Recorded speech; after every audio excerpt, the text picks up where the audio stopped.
11 minutes. That is how close the biggest political and sporting scandal of the 2026 World Cup came to being written as the greatest upset in the history of the tournament instead.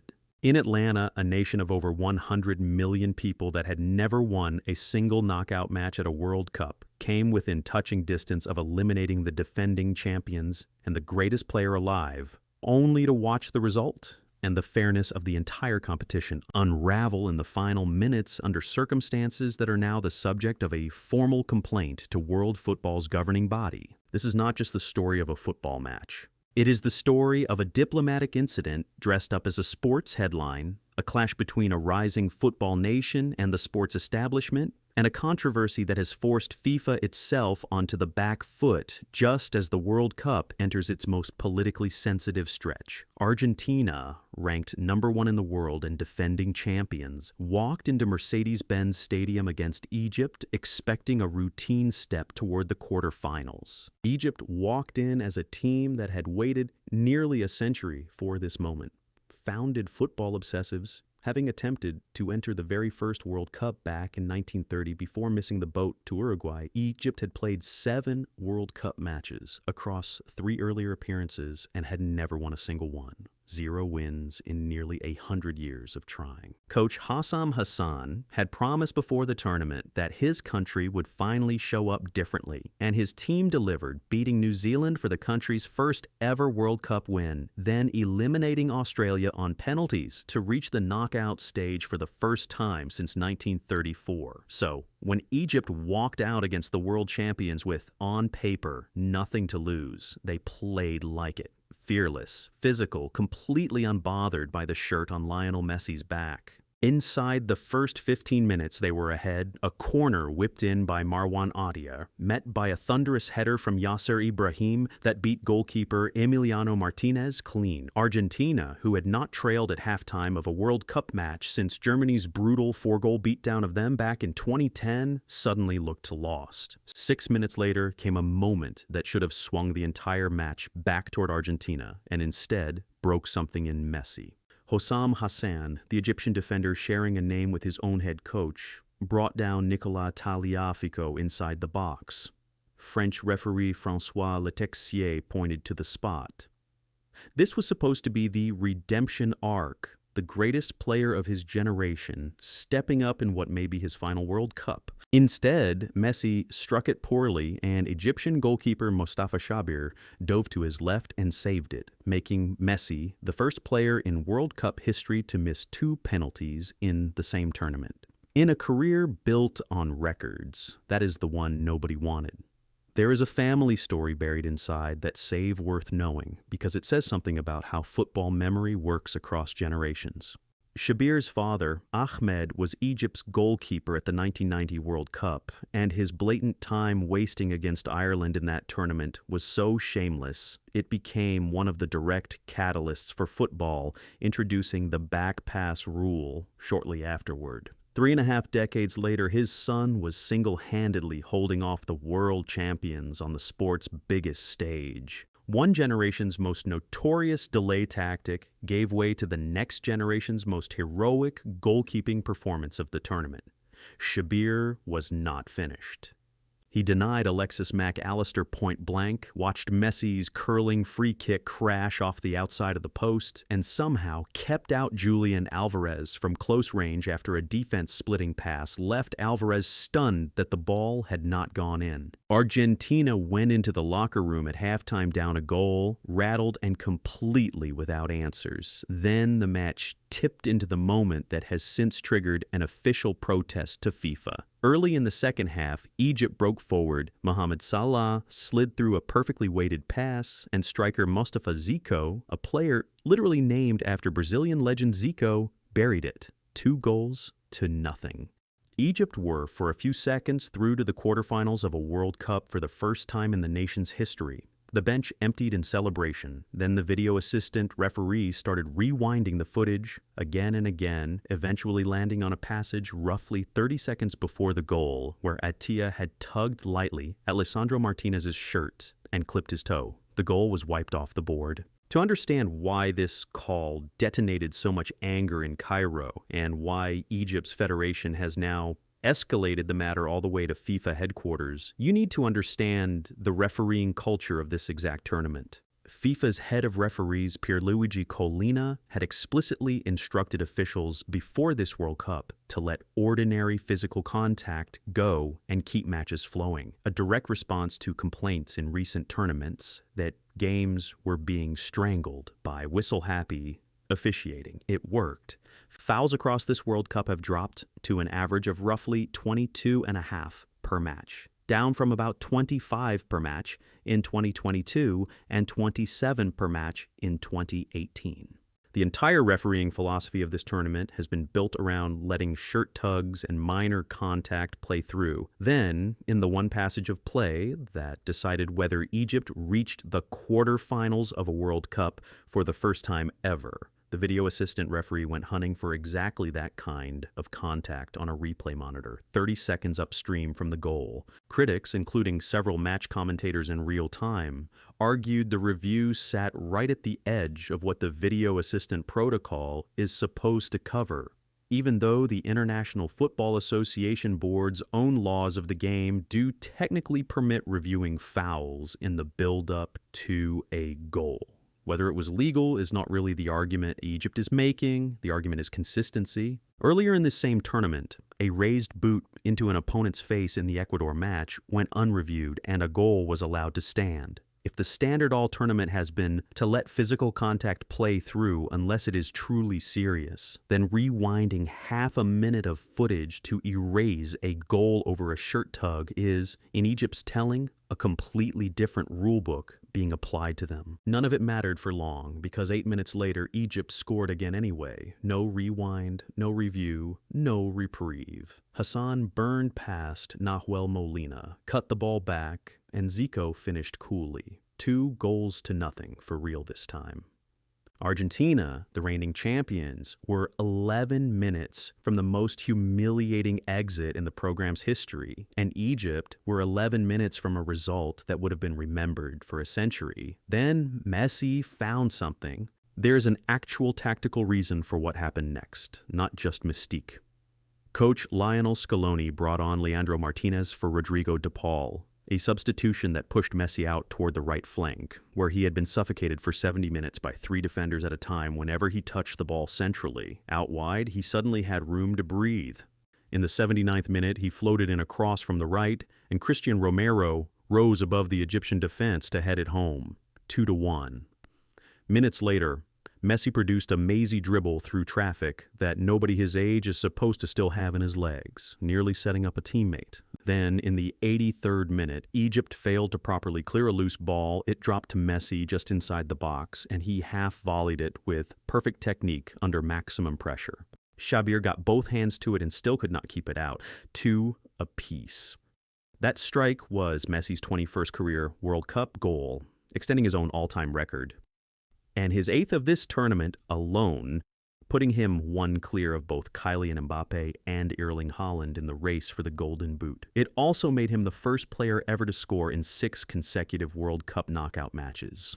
He achieved that in the same 90 minutes in which he became the first man in tournament history to miss 2 penalties, the worst individual record in the sport and one of its greatest inside a single match. Argentina were not done. 2 minutes into stoppage time, Egypt surged forward again. Mohamed Salah went down inside Argentina's penalty area, screaming for a foul, insisting Julian Alvarez had clipped him. No whistle, no video review triggered. Argentina broke immediately at the other end. Leandro Martinez swung in a cross, and Enzo Fernandez headed home the winner, 3-2. In a detail that will sting Egyptian fans for years, it was Salah, the other global number 10 this match had been built around, who lost the ball in the exact sequence that ended his own country's dream. That Enzo Fernandez goal also happened to be, by some tallies, the 3,000th goal scored in World Cup history, a symbolic milestone landing in the cruelest possible moment for Egypt. This is the second call that has ended up at the center of Egypt's formal complaint, and it mirrors the disallowed goal almost exactly, just flipped in direction. Because Salah went down inside the box, the review standard was not for an ordinary foul, it was for a penalty, which under the video assistant protocol carries a noticeably higher threshold of contact before officials are required to stop play and check the monitor. Stand a yard outside the box, and that same contact gets reviewed as a standard foul. Stand a yard inside it, and it needs to look like a clear penalty before anyone even looks at the replay. Egypt says the contact from either Alvarez or possibly Hamdi Fathi in a related incident was enough to warrant a look, regardless of where the specific foul occurred, and that no review happening at all in the sequence that decided a World Cup match is impossible to defend next to the same officials rewinding half a minute of footage to erase Egypt's own goal earlier in the same half. At the final whistle, the match briefly lost all control. Messi walked toward the Egyptian bench and exchanged words with Hassam Hassan. What was said has never been confirmed publicly. No audio has surfaced. But Hassan's reaction was extraordinary.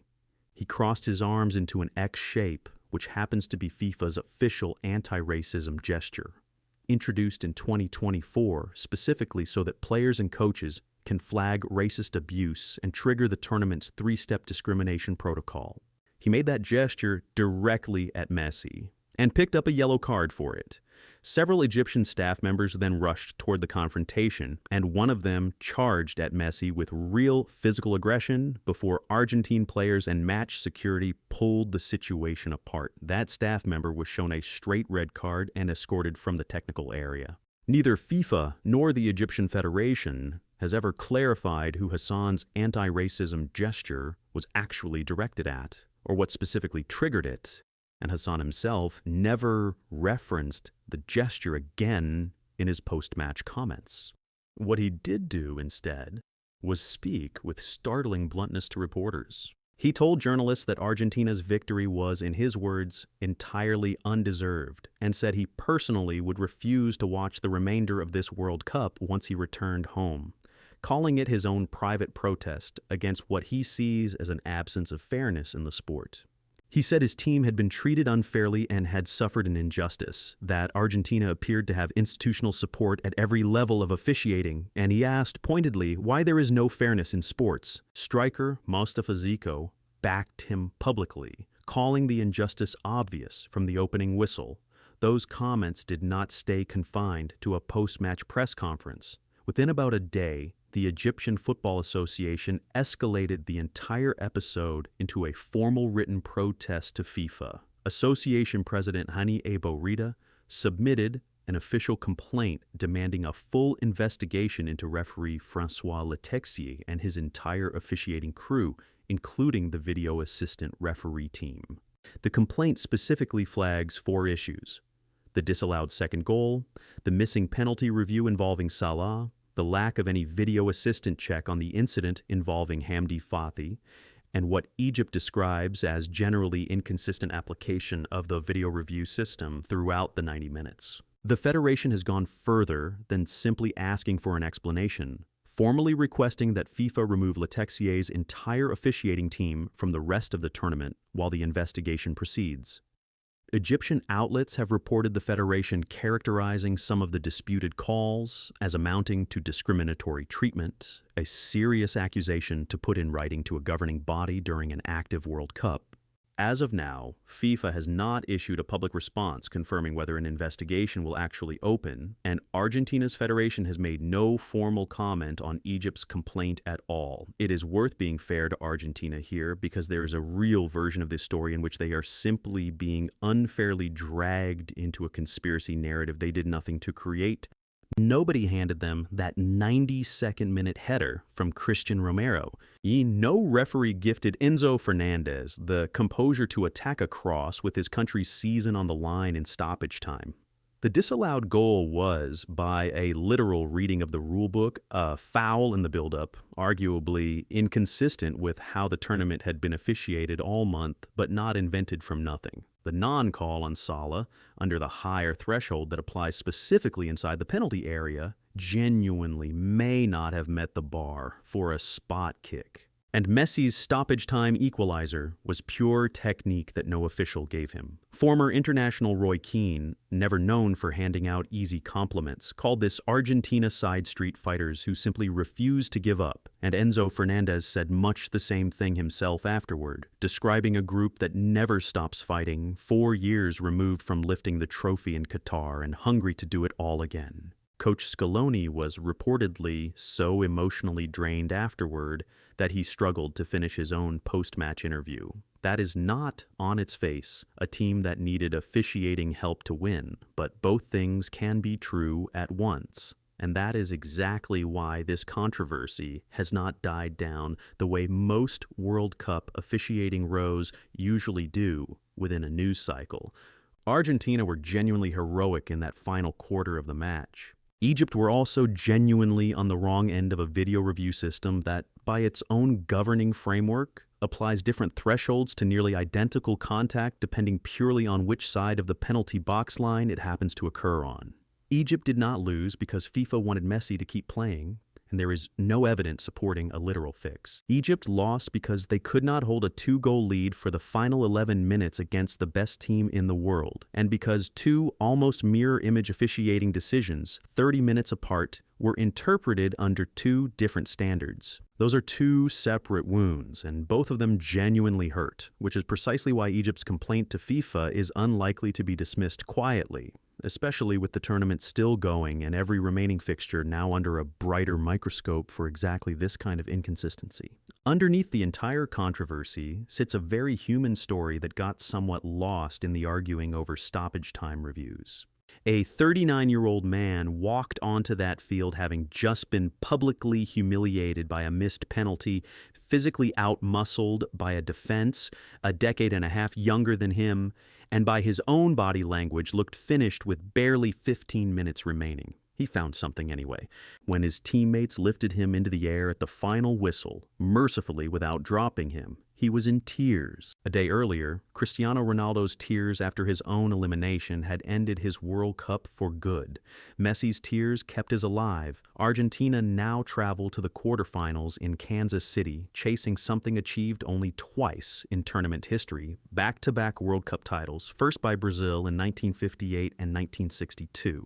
Egypt fly home with the best World Cup performance in their history. The standout goalkeeping display of the entire tournament from Mostafa Shabir, and a formal complaint sitting on FIFA's desk that is now bigger than the scoreline itself. There's also a wider political backdrop worth putting on the record because this is not happening in a vacuum. FIFA has faced mounting scrutiny throughout this tournament over the consistency of video assistant referee decisions across different confederations, with several federations from outside Europe and South America privately grumbling for weeks that marginal calls seem to break in favor of traditionally dominant football nations at pivotal moments. Egypt's complaint lands directly inside that broader argument, and it arrives at a genuinely awkward moment for FIFA, an organization already managing accusations around commercial favoritism toward marquee stars like Messi heading into what may be his final World Cup appearance, alongside long-running criticism of how unevenly the video assistance system has been applied across confederations with very different footballing traditions and levels of institutional influence inside FIFA itself. Whether or not FIFA opens a formal investigation into Letexier's crew,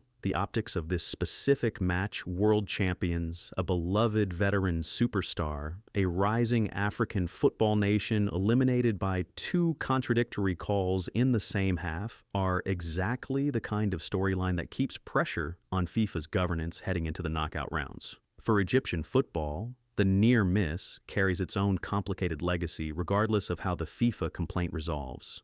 Reaching the round of 16 for the first time since 1934, beating a team ranked in the world's elite for over an hour of football, and producing arguably the individual goalkeeping performance of the entire tournament are genuine, lasting achievements that exist independently of the officiating controversy. Hossam Hassan's declaration that he personally will not watch the rest of this World Cup reflects raw, immediate emotion more than a durable political stance. But it captures how deeply this particular elimination has cut in a country that had waited generations for a moment like this one and watched it slip away by the width of a shirt tug and a missed video review in either order, depending on which end of the pitch you were standing on. 11 minutes stood between the greatest shock in this World Cup's history and the greatest comeback in it. Football produced the comeback. Egypt, and now FIFA's own disciplinary and refereeing committees, will spend considerably longer than 11 minutes working out exactly why.